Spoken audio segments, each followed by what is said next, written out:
it's going to be Natalie starting the matchup here with the dice and everything signifying over. So let's kind of see what gets flipped over and how these players are going to start and greet each other here.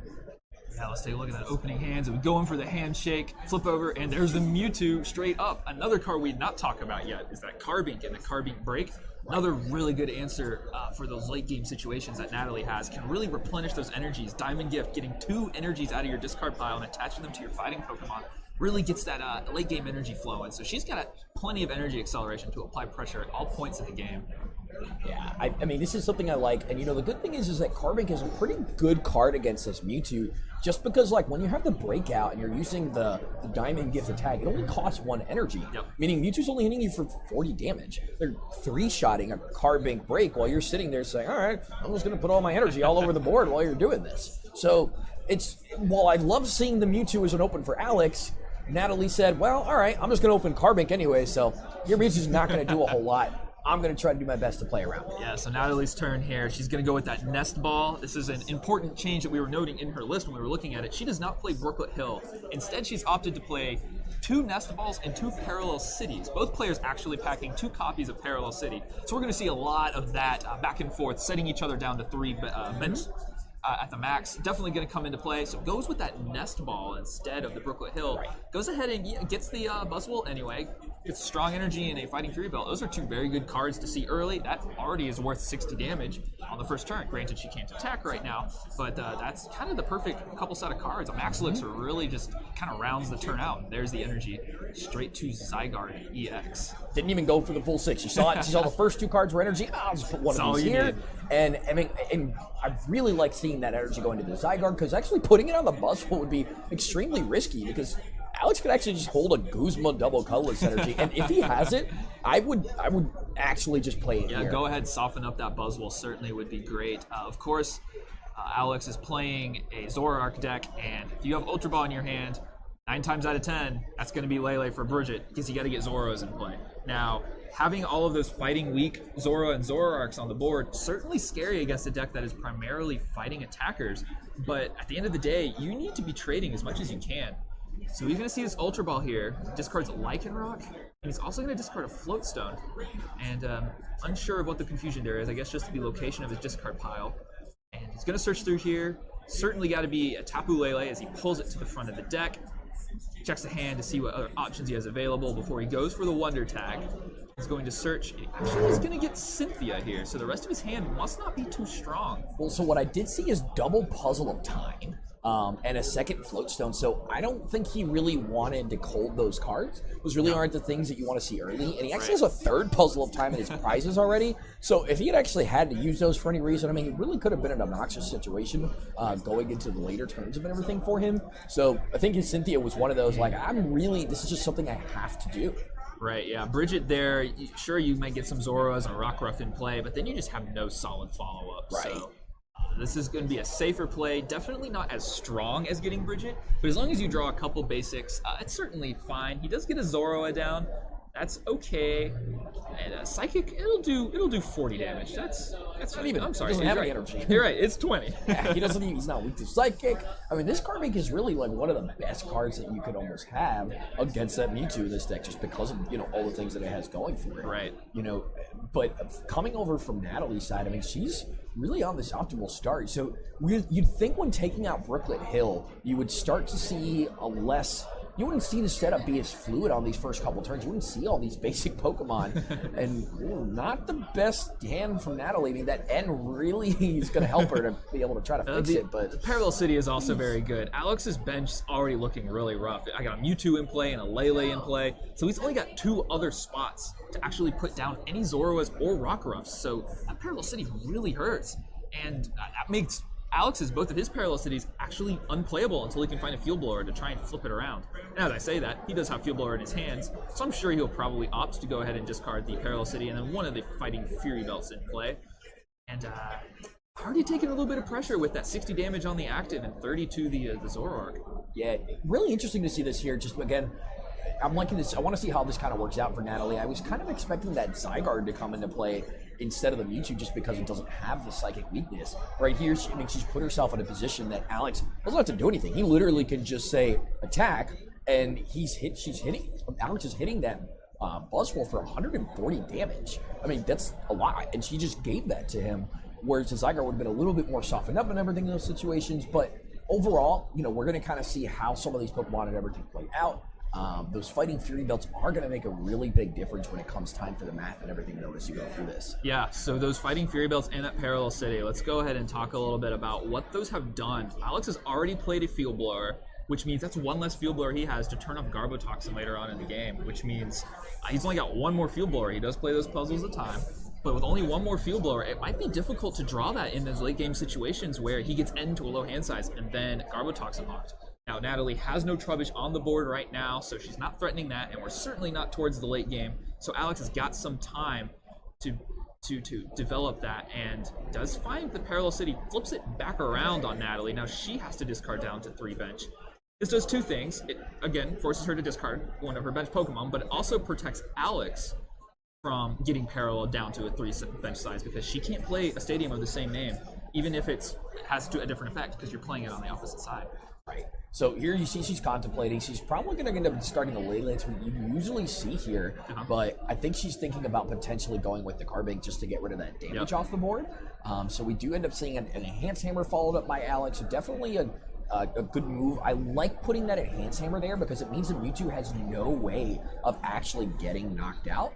And you're still actually two-shotting this Buzzwole because of the Choice Band. You hit it for 100 damage. It's got weakness. So that was a wonderful move from Alex on his part to be able to set Natalie back and really take advantage of this Mewtwo to its fullest potential. Yeah, the extra damage coming from the energy on the Buzzwole doesn't end up being too relevant. So yeah, 100% I agree that Enhanced Hammer is really good. We're going to see a Guzma come out of Natalie after she attaches a second energy to her Zygarde GX. Going down. That second attack on Zygarde EX does 60 damage. We're going to get another 20 from the strong energy.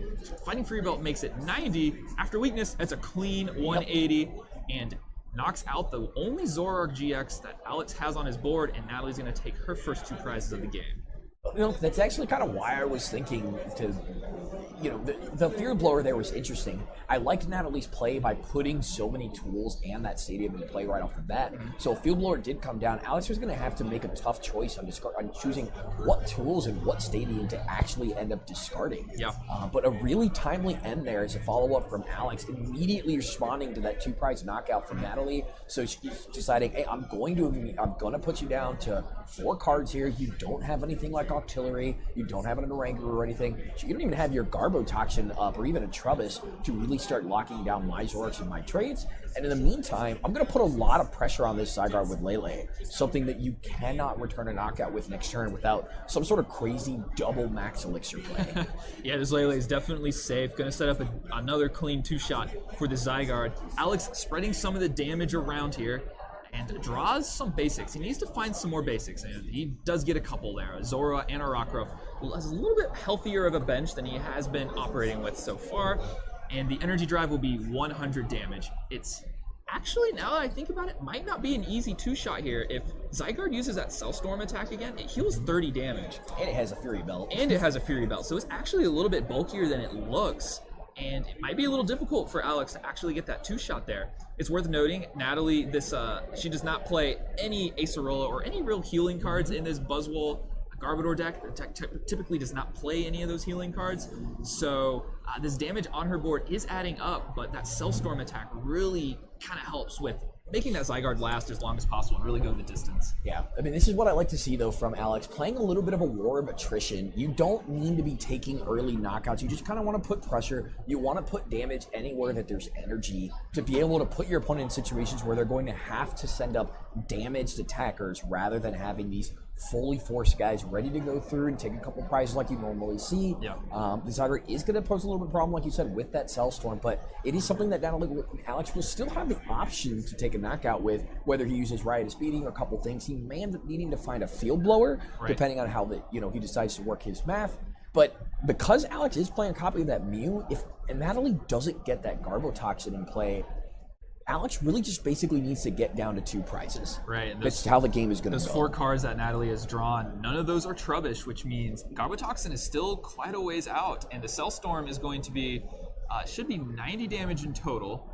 the strong energy in the Fighting Fury belt would be 90. I think that's what they're counting now. Yeah. There's no damage mitigation on the side of the Tapu Lele.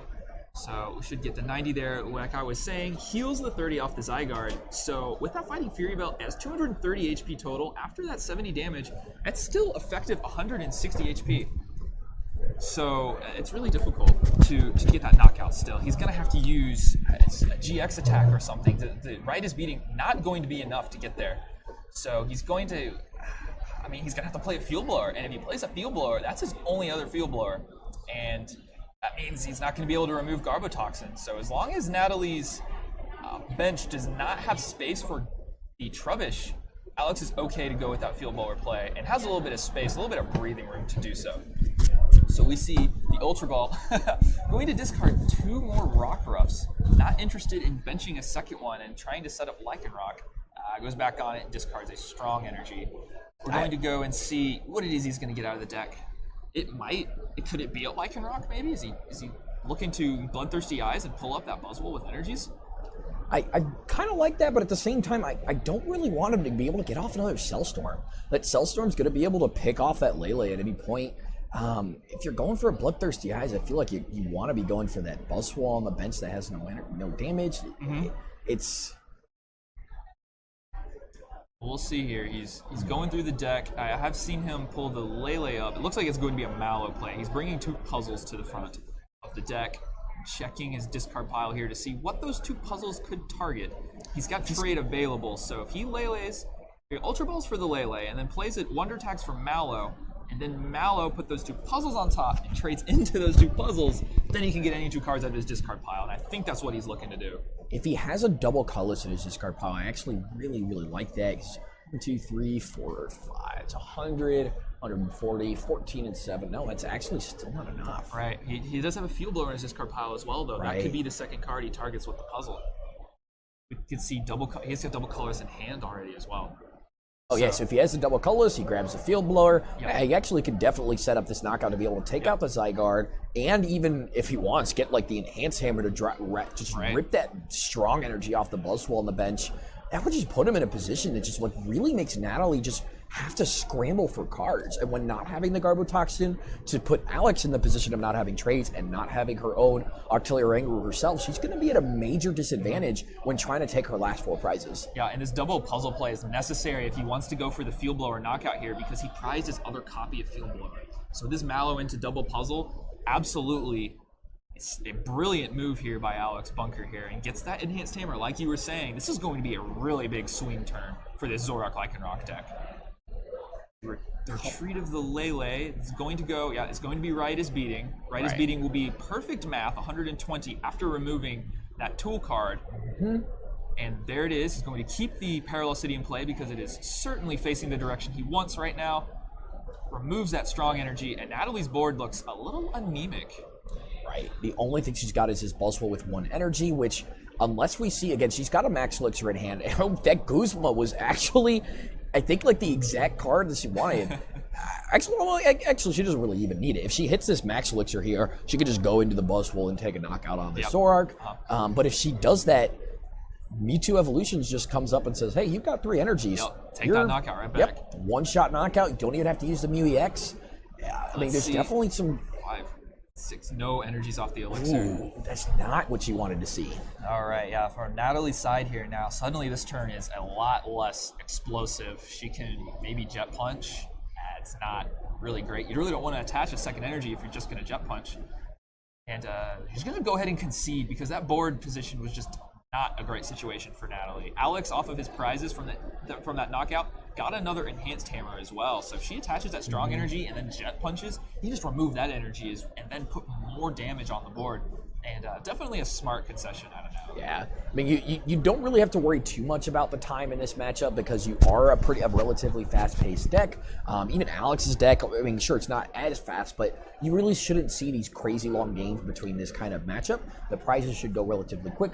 Every once in a while, you might see a little bit of a longer end game just due to the Garbotoxin kind of slowing things down a little bit. Right. But I think she should feel pretty confident. That concession was it was going to be very difficult for her to be able to actually pull off that win. And the last thing either one of these players want is a tie at 5-0. They're so close. I know both of them can truly like feel that day 2 victory right there, and coming so fresh off of having such a great run at Collinsville. Both of these players at 5-0 truly is impressive to be able to take that consistency and carry it from one event to the next. And both of them playing the same type of deck that they played at that regionals, maybe with a couple card changes. So it really kind of goes to show. Every once in a while, you'll see a player like maybe someone like Grafton Roll. Grafton Roll is a player who you can see him playing almost any deck out there, from Greninja to Passimian that we saw today, something like this. But you see someone like Natalie or, Angie Mahone, who she test partners with a lot, where they kind of stick to one deck. They find what they like, they pick it in their metagame, they find their niche, and they just work on it, they perfect it, and they tweak it. They both went on this Buzzwole Lycanroc, or Buzzwole in general, for a while, and they started with the Lycanroc variants. Mahone saw some success and everything with it. Now we have Natalie, who's of course had success with the Big Garbodor version, and clearly says she's going to keep on going and does not want to stop. Yeah, that is. It's really exciting to see a player just click with the deck and just start taking down tournaments over and over with it. It's very impressive from these players here. And so Natalie's game 2 needs to look a little different, and the main key difference is Garbotoxin. If you shut off Garbotoxin, Alex can't Mallow for double puzzle and trade into it. That's just not an option for him. Right. So we need to see a Trubbish come down, ideally before Parallel City gets played against her. Because once her bench gets set to 3 and there's no Trubbish on the board, it takes a really long time before she can actually get that Trubbish and Garbotoxin start to become engaged. Because when you look at her deck list, there's no Field Blower. Right. And so with the Pokemon flipping over, Natalie does start with that Carbink again. Just a really great starter for this deck to be able to just on turn 2 start accelerating energies. If that's the route that you kind of want to go, you can also just continue putting the pressure down with the energy, with your Buzzwole spreading your 30s. But a relatively solid hand on her end. She's going to be able to Ultra Ball and set up some sort of Max Elixir play, and follow it up with a Lele as well to be able to use a supporter. Right. She can go get the Buzzwole. She can go get Zygarde if she's concerned about the weakness, and then start playing those elixirs and the energies. She is going to discard one of the Max Elixirs, favoring the other cards in her hand at this point. Yeah. I actually really like that because she had option of either she could have discarded a second Guzma and then used both elixirs and the strong energy and Lele for Sycamore. But Guzma's a very important card in that matchup, and kudos for Natalie for truly recognizing that in this situation. So understanding that she can just Lele for a Cynthia to conserve that Guzma, because you don't really want to discard 2 on the first turn. Yeah, you know what's better than Cynthia on the first turn? Lily on the first turn. She plays one Lily, and that is what she has searched with that Wonder Tag. I'm sorry, I don't think I've even seen that art of Lily before, so I just assumed that was a Cynthia coming out. But you're right, that is a Lily. So we're gonna actually see she's probably gonna, she's got 2 other cards that she can actually play out first. So that's gonna be a Lily drawing her 7 cards if she chooses to play the other 2 first. Yeah, that is an incredible first turn. This Max Elixir, final card. We see the fighting energy come down so close. But at the end of the day, it doesn't matter if it's in that top 6. Doesn't matter if it's the first card or the 6th card. You get that energy acceleration. And Max Elixir really demonstrating just how powerful of a card it is. Really has been ever since it was released back in Breakpoint. Absolutely. We have not seen that card, shy away from tournament play ever since its release. Always seeing its space in its top cut environment. Again, this Lily coming down to draw her 7 cards because it's her first turn. Yeah, there's a fresh set. Total 8 cards in hand now, and plenty of options available to her. We see that Carbink Break in her hand, which means Ultra Ball and discarding some energies might be fine. As we see, that's what she's going to go ahead and do, because I like it. Carbink Break accelerates them, but she's going to discard as well. I think she actually had 2 in her hand. I'm not 100% positive, but I believe I saw a second Carbink Break in her hand. I don't see it as she goes through her deck, and it's not in her prizes, so we're going to go with that. Here she goes. Ultra Ball, she has pulled Trubbish to the front of the deck, and this is what we need to see from Natalie's side if she wants to swing this matchup back into her favor. Trubbish down before Parallel City hits. And as I say that, she goes for the other one. And it's unfortunate only because she also has a second Trubbish that's in her prizes, and she only plays 2 copies, so it's going to be really difficult for her to actually be able to find that Trubbish. She's played 2 Ultra Balls now. Only 1 Trubbish left in the deck. It's not going to be the easiest card to find. Deciding that maybe getting the Buzzwole down and having it as a Max Elixir target is something that she favors doing, because I mean, if Alex can find one of his 2 parallel cities and play that 3 bench side to her, Natalie cannot get rid of that. She has no way to remove that stadium. And it might be really difficult, again, once more, for her to get that Garbotoxin in play. And then Alex can just trade in Bloodthirsty Eyes and, I mean, heck, even a Wonder Tag as often as he wants. Everything. Now, again, very difficult Ultra Ball for Alex. Yep. You know, you do what you have to do to get your Bridget, but discarding a double colorless and a Puzzle of Time, not the most likely cards for you to want to discard on your first turn. But Alex clearly recognizing the threat that Mewtwo posed in the last game, so immediately making sure he prioritizing that with that Bridget there, as well as, of course, the 2 Zaruros to make sure his setup is fluid as always. He can trade his way to victory there. That Mewtwo, though, what's interesting about it is, like, besides the physical damage that it does to a Buzzword, does to a Zygarde, or any of these Pokemon, it's also just a mental, like, it just mentally changes the game. Right, it just threatens. Right. Yeah. Literally just being on the board, its field presence is already enough. And you see immediately that taunting her in her face a little bit. She drew a Garbotoxin right off the top of the deck. And so if she had played that Trubbish down, that's her deck saying, should have grabbed Trubbish. Well, the strong energy does come down to Buzzwole GX, so she's at least going to put it to good use. And this Jet Punch is going to be good with the Guzma. She's going to knock out the Zoro, put 30 damage on probably the Mewtwo to soften it up so that she can respond. But I guess any really of those pre-evolutions is a good option there.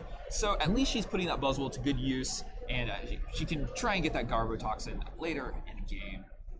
Now, and again, also Natalie recognizing, well, my opponent put a double colorless energy in the discard pile. This is actually a really risky move from Alex. Yeah. He's got 1 DC in discard pile, another double colorless energy on his Tapu Lele. He's only got 2 other ones left. 1 Puzzle of Time in discard pile, 1 Puzzle of Ties on the prizes. So he doesn't have a lot of options to be able to just find this double colorless energy here.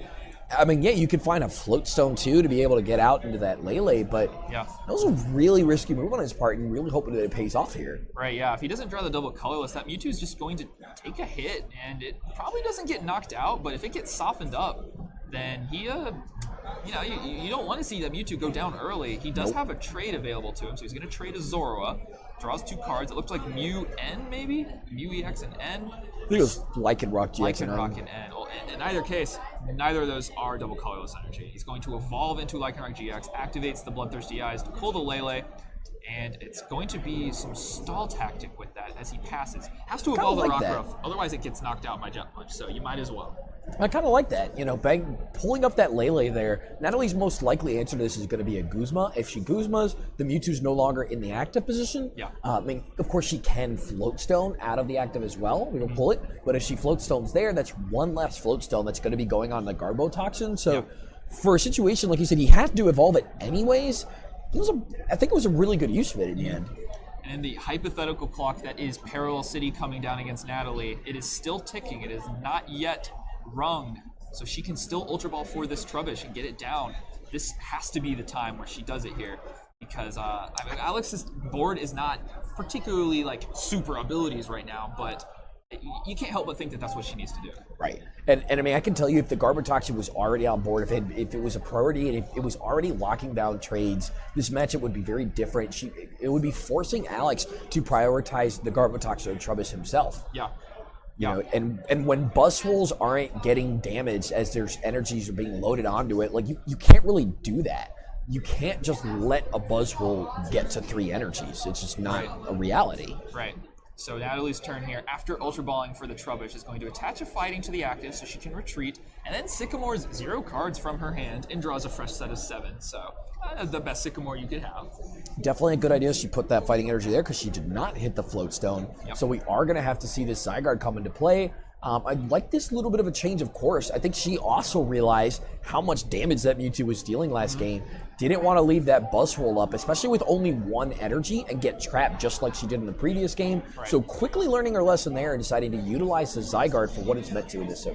All right. But now back over to Alex. That second Fighting energy means Dangerous Rogue threatens a free knockout, but he needs Floatstone. Yeah, that was the one thing that I was a little bit hesitant about actually putting down the Trubbish last turn. I know it sounds weird because we wanted the Trubbish all game, but once she went for the Buzzwole otherwise and committed to it, I kind of almost felt that you kind of had to wait for this Trubbish, because if this Zygarde gets taken out completely fresh with this Dangerous Rogue, I mean, that's not good. If you can imagine if he can get a Float Stone and an Enhanced Hammer here, take out the energy on the Buzzwole and take a knockout here, you'd got to almost think that seals it for Alex. Yeah, and he's got a trade available to him as well. And he's got the Float Stone. There's already the Float Stone, which means this Dangerous Rogue is going to come through. It just comes down to whether or not the Enhanced Hammer is in here. Trade number 1. See 2 cards. It does. Oh, the Parallel City's in there. Trade number 2. That's an item. I'm not sure if it's Enhanced Hammer. That looks like it's an Ultra Ball and a puzzle in his hand. Enhanced, but again, even just being able to use this Dangerous Rogue, get the Mewtwo out of the active to save it for when that Buzzwole does come up and try to become that threat. Right. This is a big play because Zygarde is that Pokemon that Alex has no way to naturally deal with it outside of Dangerous Rogue.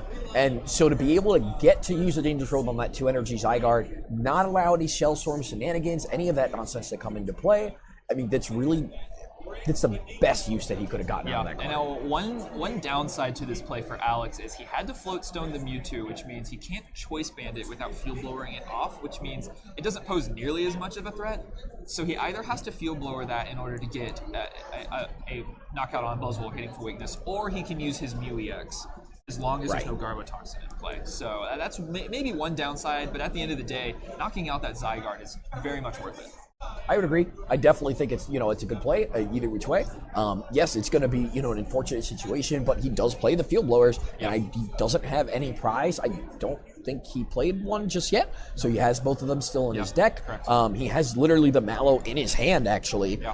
So if never mind. Garbotoxin's going to say no more Mallow. All right, we have a totally different game now. Yes, this is where things get interesting because this is really where things get interesting.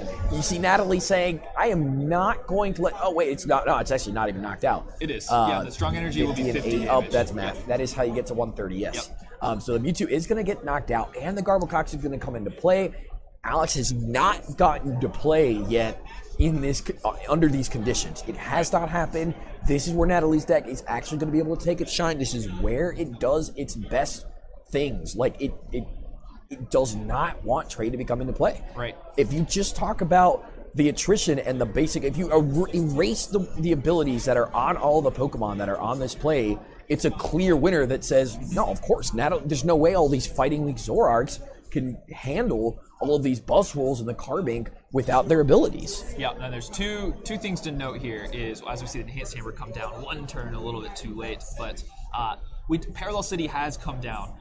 Garbotoxin's already on the board, though, so it's not nearly as relevant. She was able to establish that. The other thing to note is Alex, he's got a pretty large hand. So the Garbotoxin, yes, it does shut off the trades, but he's already got options in his hand. What Natalie now needs to do is she needs to play an N. And her hand is just 2 energy cards. Yep. So she needs an out to end fast. Otherwise, Alex's hand is still going to produce enough gas to get him to close to the game, especially now that he's playing the Mallow. He's going to put exactly what he needs on top, and while he can't trade into it, unless he has a Field Blower in his hand, which I cannot confirm one way or the other, he's at least going to set up what it is that he needs. And you can imagine, probably Field Blower is going to be That's one of the first one. I think we're literally going to see Field Blower puzzle. He draws a Field Blower first, gets to trade. He's got another puzzle time already in his hand. And it's going to be a crazy next turn for Alex. Yes. If Natalie cannot find an N right off the top of the deck or some way to shuffle Alex's deck for him, it's going to get ugly in the next couple turns. Yeah. And just with those 2 energy, she doesn't really have any options next turn besides...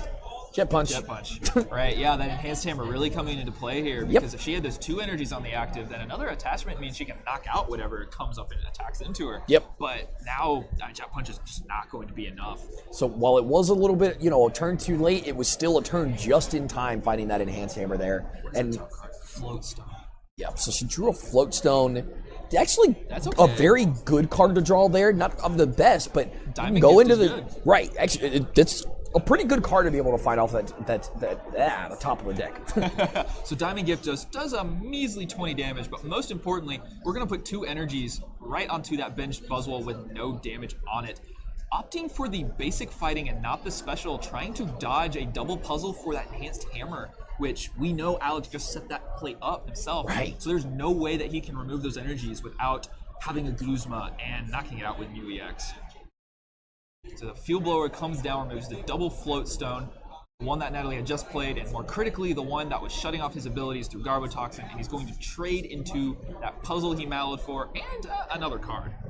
I'm kind of a little bit hesitant on him discarding that second Floatstone off that Buzzwole. Natalie actually hasn't played a single copy of Fighting Fury Belt, I don't think, this game. Oh, yeah. So she's got three of them that's going to be sitting in the deck there. So it's going to make that Buzzwole a lot harder to knock out if she's able to find one.